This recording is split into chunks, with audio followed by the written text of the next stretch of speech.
Previously on the Youth Leadership Debate. Where police officers are posted from different locality to a different state, where they have no idea about what's happening there. By November 2020 publication by Premium Times NG, it was shown that poor remuneration, inadequate welfare packages, lack of modern equipment, tech and hardware to combat crime, poor intelligence gathering are huge setbacks to the Nigerian police force. It's important to note that the world we live in right now is completely deplorable, and it's even worse off for Africa, who uniquely and disproportionately suffers from the effects of climate change. Now, it is to know that the BECSF, often known as the bioenergy carbon capture and storage method, is one of the most proposed efficient methods in attaining a net zero emission policy. Truly, this is also going to be another tough one. So whoever wins out of this, I need the other ones to know that it was also keenly contested. Thank you. To round again, round 8, University of Calabar, round 9, Nnamdi Azikiwe University, round 10, University of Ilorin, round 11, Federal University of Technology, Mina, round 12, University of Jos, round 13, Gregory University, and round 14, University of Ibadan.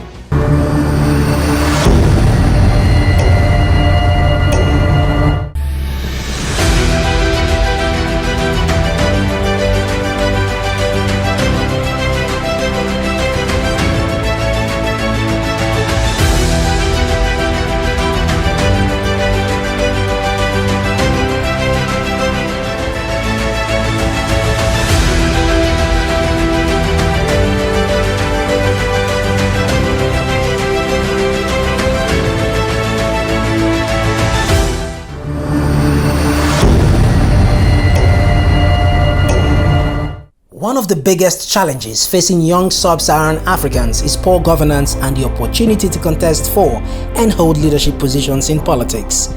Africa may be home to the youngest population on earth, but its leaders are among the oldest and often cling to power for too long, and Nigeria is no exception. However, young Nigerians have woken up, or perhaps beginning to speak up. The continuous voter registration and participation in electoral affairs is a testament of this rising interest of the Sorosoke generation. Access to social media is also enabling young Nigerians to tell their own stories and engage each other in conversations that lead to shaping the future of their country. Development organizations have also recognized the need to channel more resources and create programs that equip young Africans for leadership positions. One of such programs is the Youth Leadership Debate, which provides the platform for young people to use their voices and knowledge to drive conversations for national development.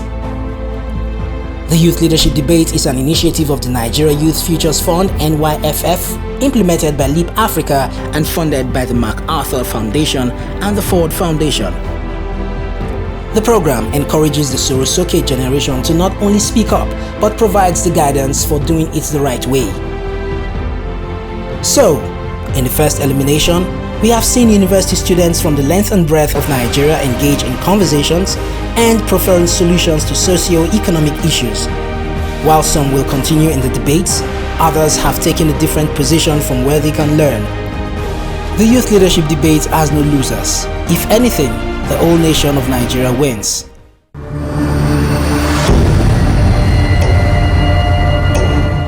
More contestants progressed to the quarterfinals on day 2 of the first elimination stage.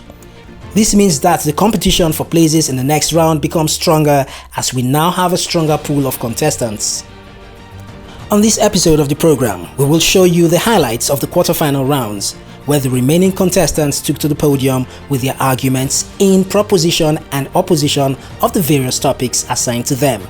But before then, let's join Ijeoma Kalu, Special Projects Officer, Leap Africa, who is the moderator for today's proceedings, as she shares the rules of engagement with the contestants. 5 minutes for the first speakers from both sides, 3 minutes from the second speakers from both sides, and 1 minute for closing arguments, typically taken from the first speaker from both sides. Failure to stick by this by these rules and by the timeline that has been given to you would amount to reduction of points. So once it's time, there will be a timer up when you're speaking, and once it's time, please step down for the next speaker to continue. Of course, we cannot have a debate competition without a panel of judges.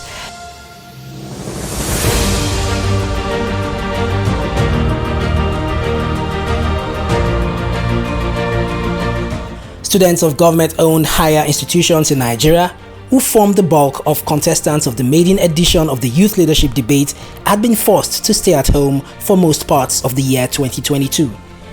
While organizations like Leap Africa stood in the gap for the universities with their various developmental programs, the academic staff of University Union and the federal government of Nigeria traded blames and failed to find a solution to the industrial action. There have been conversations about which of the two bodies should lead a compromise to enable students' return to the classrooms. Here, on the Youth Leadership Debate, we are presented with yet another opportunity to join the conversation of the long-standing battle between ASUU and the federal government of Nigeria. In our first highlights from the quarterfinals, contestants from the University of Ibadan went head-to-head with those from Ladoke Akintola University of Technology, LAUTECH, on the topic, Federal Government, not ASUU, is responsible for the delayed continuance of academic activities in Nigeria. Idaye Precious, representing the Maverick team of University of Ibadan and speaking in proposition, hit the ground running right from the onset. According to him, the federal government has continually reduced budgetary allocations to the education sector and has a history of not honoring agreements made with ASUU. Mr. Chair and honorable members, I stand here today saying categorically without doubt that the federal government of Nigeria alone and the federal government alone should be held responsible for the delayed continuance of academic activities in Nigeria. This fact stands on the obvious neglect of the educational sector, the tertiary education in particular, by the government. It also stands on the non-payment of salaries and the dishonesty of the government. The Academic Staff Union of Universities, ASUU, which represents the interest of lecturers and by extension students of Nigerian public universities, has constantly had to fight these problems in its quest for better education for the common Nigerian. Whilst I prove the culpability of the government in said dispute, my Deputy Prime Minister will be providing lasting solutions to them. Mr. Chair and honorable members, the federal government is responsible for the delayed continuance of academic activities in Nigeria for the following reasons. 1. The federal government has continually reduced budgetary allocation to universities.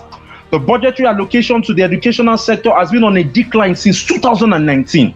According to the World Education Forum, the recommended budgetary allocation for education is 15 to 20% of yearly expenditure. The Nigerian government budgeted a miserly 5.6% of the budget for 2021, the lowest budgetary allocation in 10 years, as reported by an October 2020 Premium Times article. One of the major reasons the Academic Staff Union of Universities continues to strike is to protest the rapid decline of Nigerian education system due to poor funding from budgetary allocations. We have an educational system where schools can not accommodate their own students, where the lecture halls are in deplorable conditions, and laboratories and other tools for acquiring knowledge and carrying out research are near non-existent. The delayed continuance of academic activities is simply because the government is unwilling to prioritize education as a bedrock of growth in this nation.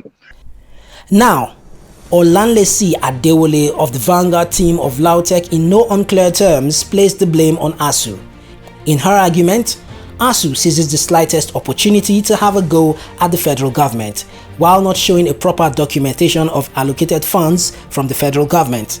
I'm not here to completely void the government of any form of responsibility, and I'm not here to completely turn a blind eye to the fault of the government as a part to play in this. As you know, and I know, that it takes two to tango, but that does not, regardless of that fact, it doesn't cover up truth that ASUU is responsible for ASUU strikes, and I'll give you the proofs. First of all, lack of proper documentation of allocated funds. This is not the first time, and I believe that this will not be the last time that ASUU is having their strikes.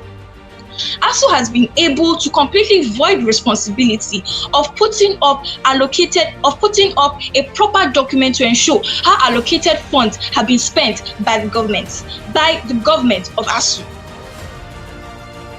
This begs the question, Are they really disbursing these funds, or is there political propaganda happening at the political head? In fact, I believe that ASU has been avoiding terms of proper documentation of allocated funds due to the reason that it can use the same reason over and over and over again to extort funds from the government. In fact, according to an article written by the Pulse.ng, the reason for the 2006 and 2007 ASU strike are the same reason. I'll give you a second. Poor payment gateway. Did you know that the University Transparency and Allocation Trust Fund Solutions made by ASU as a payment platform was actually red flagged by the federal government as a source of embezzlement? It's early days in the quarterfinals of the youth leadership debate, but the contestants are already setting the atmosphere on fire with their incisive submissions. The moderator beckons on the second speaker for the Mavericks to take the podium. Thank you so much, Olanlesi, for that. Going forward, I will call on the second speaker from the proposing side by the name of Atimo Mofinfolua from the University of Ibadan. Now, Mofinfu Oluwa, the second speaker for the Mavericks, rebutted his opponent's claims and then goes on to prefer a solution. It is understandable that the opposition will try to peddle propaganda created by the government, claiming that the incessant strike actions by Academic Staff Union of Universities, ASU, stems from their selfish requests and unreasonable demands. However, we have established that the major hindrance to the academic progress and success of the Nigerian students can be traced directly to the gross irresponsibility and lackadaisical attitude of the federal government of Nigeria. My Prime Minister has done excellently well by explaining our current reality and the importance of government commitment in preventing strikes. I, the Deputy Prime Minister, will now prefer a working solution that will put a stop to the delayed continuance of academic activities and give hope once more to the Nigerian educational sector. Mr. Chair and honorable members, in order to improve the quality of our education, we propose the implementation of the Educare policy. This policy seeks to address the problems of funding, autonomy, and political interference.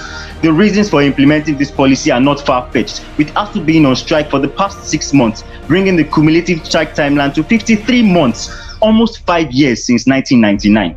And then it was the turn of Amusan Oluwafemi, the second speaker for the vanguards of Lautech.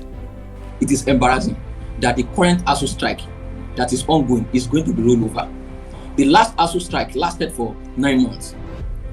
And this one currently, if care is not taken, is going to take longer than that. The question we are going to ask ourselves, is the incessant strike the solution to the educational system? Are we going to continue like this? Have strikes been effective?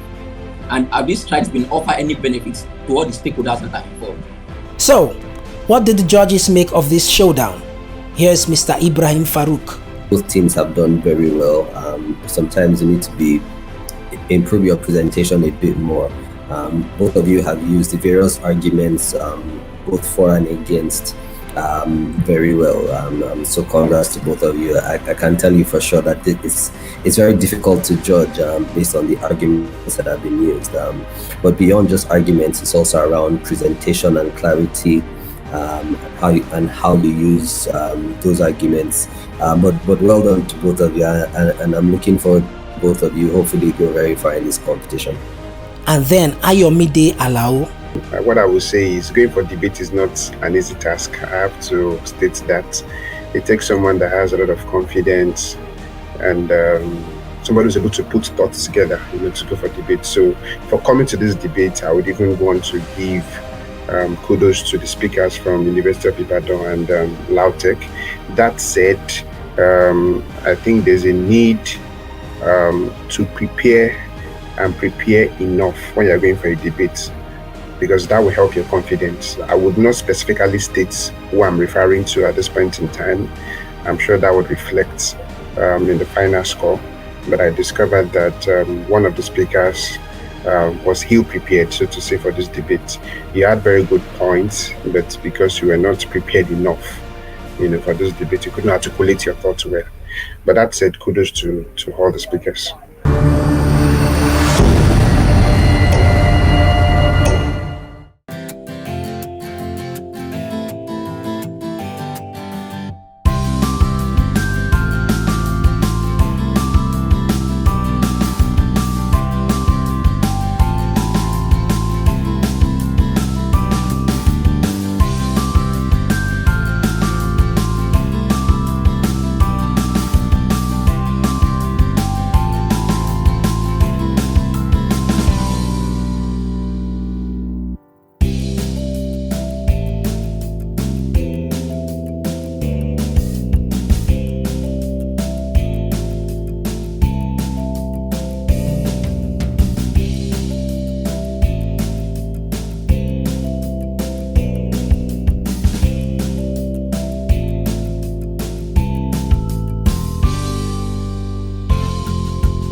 Political zoning is necessary for national development and progress. That's the topic of debate between the next set of contestants from Nnamdi Azikiwe University, who will be speaking in proposition, and Kaduna State University on the opposing side. Now let's get into the highlights. According to the Oxford reference, political zoning is a political practice in Nigeria in which political parties agree to split their presidential and vice presidential candidates between the different geopolitical zones of the country with an agreement of rotation amongst the zones. The big question then becomes, what has hindered national development and progress? We think that the primary reason why national progress and development has been hindered in Nigeria has primarily been because of lack of peace, presence of violence, and a high rise in insecurity. That zoning is not in the interest of peace and unity of the country. People in the north were saying it's their turn, that yes, Goodluck Jonathan has to step down and let a northerner rule. Lawal Keita, who is a former governor of Kaduna State, the old Kaduna State, and one of the founder of Action Congress Party, he said, and I quote, "The North is determined to make the country ungovernable for Goodluck Jonathan or any Southern who finds his way to power on the platform of PDP against the principle of zoning policy." This is the problem of zoning. The idea that it is our turn overrule any other priority we should place. The argument against Goodluck Jonathan wasn't that he wasn't competent, wasn't that he wasn't fit for the position. It is just that it is not his turn. It is the turn of the North. In a situation whereby we implement zoning of itself, there is no need to argue for whose turn it is of itself. Each zone basically accepts that it is the time for the next zone to basically come into power. And this isn't a question about Goodluck Jonathan or Buhari in general, but it's about holistic mechanism that will actually aid Nigeria in its unity. Understand that Nigeria itself is a very unique country and has unique conditions itself. I would believe that zoning is what is best suited to this. But let me explain it to you how it really works in today's debate. In a situation whereby we push for zoning in the Nigerian country, each zone basically comes together. My partner was already explaining to you how most of the issue in Nigeria is as a result of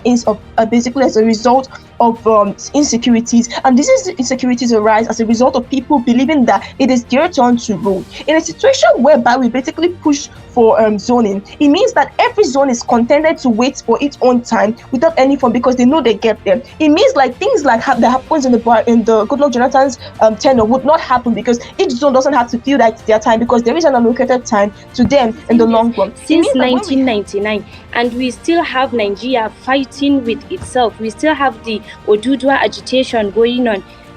Since 1999, from 1999 to 2007, former President Olusegun Obasanjo was the president for 8 good years, who is from Southwest. Our current Vice President, Prof. Yemi Osinbajo, is also from the Southwest, and we still have the succession call for Oduduwa Republic. How is that helping unite us in any way? This is in a way threatening our unity. Political zoning is actually unpredictable and pragmatic. Zoning being not legally binding makes it unpredictable that the consensus will always be reached. For example, the former president, the late president, Umaru Musa Yar'Adua's death and the aftermath. In an African newspaper on July 12, 2011, the former acting national chairman of the People's Democratic Party, PDP, mentioned that one of the greatest challenges during the succession and political zoning crisis was the fact that people were not agreeing for Goodluck Jonathan to rule because he was from the south, not the west. Tunisia passed a Startup Act in April 2018, and thereafter, it was recorded that Tunisia startups raised $149 million between 2019 and 2022. We can therefore reasonably speculate that based on this precedent, the startup bill positions Nigeria as an innovative economy and emerging force to reckon with in global technology. The impact is that we positively influence Nigeria's image on the global sphere and we generate soft power. Second argument on job creation. According to Statista Forecast report, Nigeria's unemployment currently stands at an alarming rate of 33%, and we urgently need to rectify this. We firmly believe that this bill is capable of attracting global and local talents of our youth who bring their specific skill sets together to contribute to the existing knowledge base. Salient points made, I must say. But what did the judges think? I would say again, I think wonderful conversations and debate from both sides. I think I'll start with Paul and I think Alima from Ilorin. I think that both of you did very well. Paul, you are not using an accent that is common for us here, and so I think you adopted the method of speaking a little bit slowly, and that gave us the chance to hear clearly. Alima, the same thing. You did your job. I wrote it down here. You went straight to rebuttal and trashing out the point that the opponent has raised, and I also think that your presentation was fantastic as well. So I think I have just one comment, and it's going to be a general comment for all the speakers. Interesting debate. Because one of you was talking about startup bill. You're trying to define what startup bill will do, when passed. And what I saw is that you were quoting the content of the bill word for word. I'm not saying that you shouldn't quote a source, but what I'm trying to say is that try to internalize a message, hone it, then communicate in the language that you understand. So it makes us see that beyond you just going to consume a material for the sake of coming for a debate, you internalize the message and you understand it. It's not just you doing copy and paste, so to say.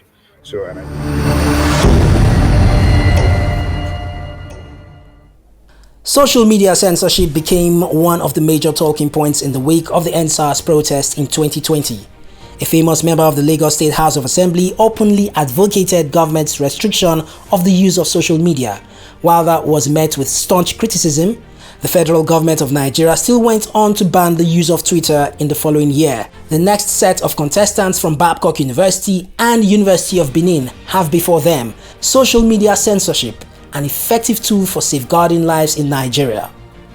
In her argument, Akolade Oduwaye, the lead speaker for Babcock University, spoke in proposition of the topic. Here are a few points she made. It was not me, it was the great philosopher Epictetus who said that when we overstep the bounds of moderation, even those which give us pleasure cease to please us. My favorite quote comes from Aristotle, where he said that the virtue of justice is founded in moderation as regulated by wisdom. Parental controls and guidance exist to limit what children can watch, but not to take TV away from them as a whole. And this is how social media should work. Everybody should have the right to express themselves on social media with certain restrictions and limitations to certain kinds of content. And then came Michelle Fayehun, the lead speaker for the University of Benin. Her counterpoints made this one of the most interesting debates of the competition. One, it impedes the freedom of speech. Freedom of speech is one of the crucial features of a democratic society. Now, personal liberty cannot be achieved without the ability to express your thoughts freely. It also means that the opportunity to participate in discussions and debates will be limited. Now, George Orwell said, if liberty means anything, it means the right to tell people what they do not want to hear. A government that limits online freedom impedes the creativity of its people. And to fully harness this, it is impossible for them to put a censorship on social media. Followed, of course, were the supporting speakers. First from Babcock University, then Uniben, then the judges. I must commend both speakers. You really went in the jugular of the points that might be raised by both parties, and I think I like this presentation on both sides as well. And the points raised are valid points, and I think that this is and we've really done a good job in trying to break them down. So when you are debating, while making references, you must also make what is called inferences. So meaning that you must use your prior knowledge to connect to what you are quoting and make your point. Other contests include University of Ilorin against Federal University of Technology, Minna, Ahmadu Bello University scoring up against University of Lagos, University of Calabar versus University of Jos, and Gregory University against Tai Solarin University of Education. And after the proceedings and the quarterfinals of the maiden edition of the Youth Leadership Debate, here are the teams that will progress to the semi-finals. On the next episode of the program, we will bring you highlights from the semi-final encounters where the debates will move from virtual platform to on-site contests, and of course, the competition becomes even more heated up.